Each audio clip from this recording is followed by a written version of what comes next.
Disclaimer: the comments made in this video are intended solely for entertainment purposes and are not intended to harm or offend anyone. Millions of Americans went to bed last night not really knowing what they were going to wake up to.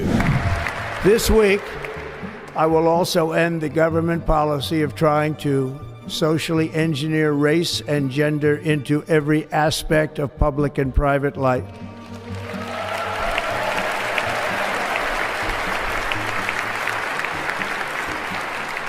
We will forge a society that is colorblind and merit-based.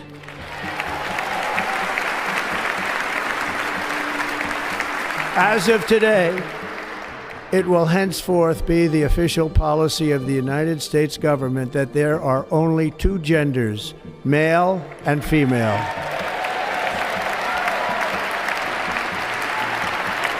For most of us, it was a celebration, a victory over the woke nonsense that's plagued this country for years. But on the other side, the mentally ill, who once identified as one of 70 genders, suddenly found themselves facing a reality check. How did we get here? How did we get here? What in the Alice in Wonderland nightmares is going on right now? All I can say is how fucking dare you?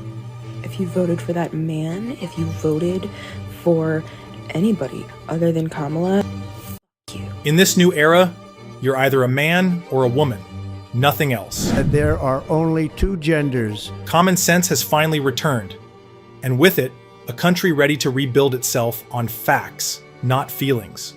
The days of catering to delusion are over, and it's about time. A trans sophomore runner for McDaniel High School finished first in both the girls' 200 meter and the 400 meter. Transgender athletes will no longer be allowed to compete in women's categories, making sure that female athletes have a fair chance to succeed. For too long, biological women have faced unfair competition, but Trump's leadership is all about giving women the respect and opportunities they deserve.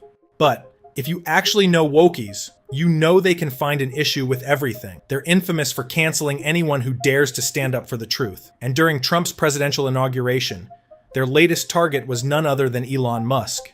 Musk attended the event and gave a speech and got a little too excited. But, as expected, the wokies couldn't let it slide. They've now misinterpreted one of his dance moves as a Nazi salute. The media has jumped on the bandwagon, with headlines branding Musk a Nazi. And AOC herself joined the outrage mob, resharing a post by ADL that was defending Elon Musk, and this is what she had to say. Just to be clear, you are defending a Heil Hitler salute that was performed and repeated for emphasis and clarity. People can officially stop listening to you as any sort of reputable source of information now. You work for them. Thank you for making that crystal clear to all. But here's where the things get interesting. The same lefties trying to cancel Elon Musk have conveniently forgotten that similar gestures have been made by their own idols. Barack Obama, Hillary Clinton, and even Kamala Harris have all done the exact same move in public appearances. The difference? When their favorites do it, it's ignored, excused, or laughed off. But when someone like Musk does it, the wokies are ready to twist the narrative and cry foul. This selective outrage shows just how desperate they are to avoid admitting their defeat. Hey guys, everything feels really out of control and scary, and I'm really anxious. Elon Musk, did a Nazi salute for some reason. That's so scary. And Donald Trump's the president, and that's so scary. And he basically admitted to voter fraud, but we're all just kind of glossing over that. Also, if you look up, this is random, if you look up right now in the search bar on TikTok, the Taylor Swift song, The Smallest Man Who Ever Lived, it's all, for me at least, I'll show you. It's all, replaced with woman, question mark. What is about to happen? I have, such, impending doom and fear, and, what is about to happen? So, I'm just laughing because I'm scared, I don't...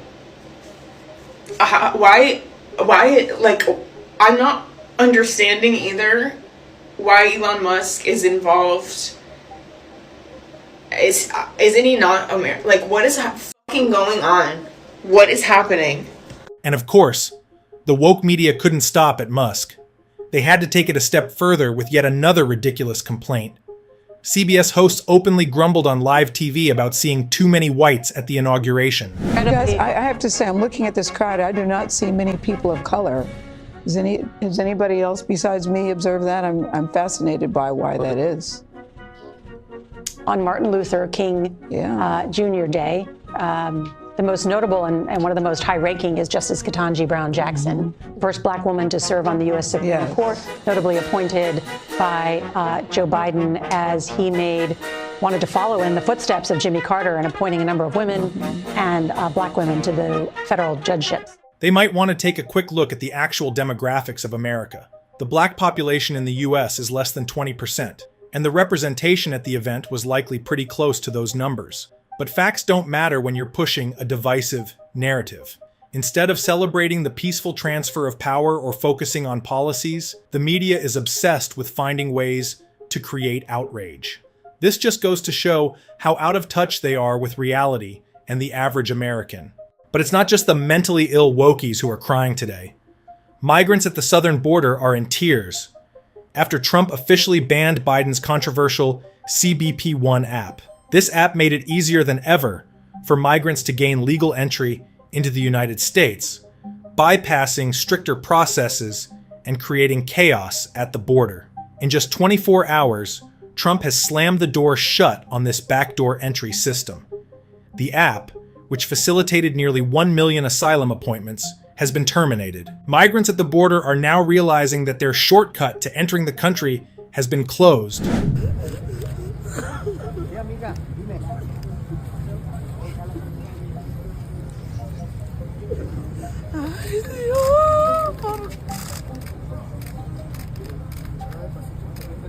Trump's move isn't about cruelty, it's about securing a nation.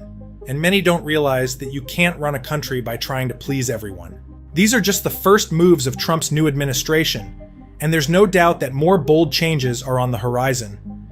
The overwhelming number of people openly praising Trump's actions proves something big.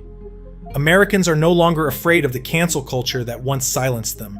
For years, speaking the truth came with the risk of losing jobs, friends, and even basic freedom of expression. But now, America is stepping into a new era of strength, fairness, and common sense.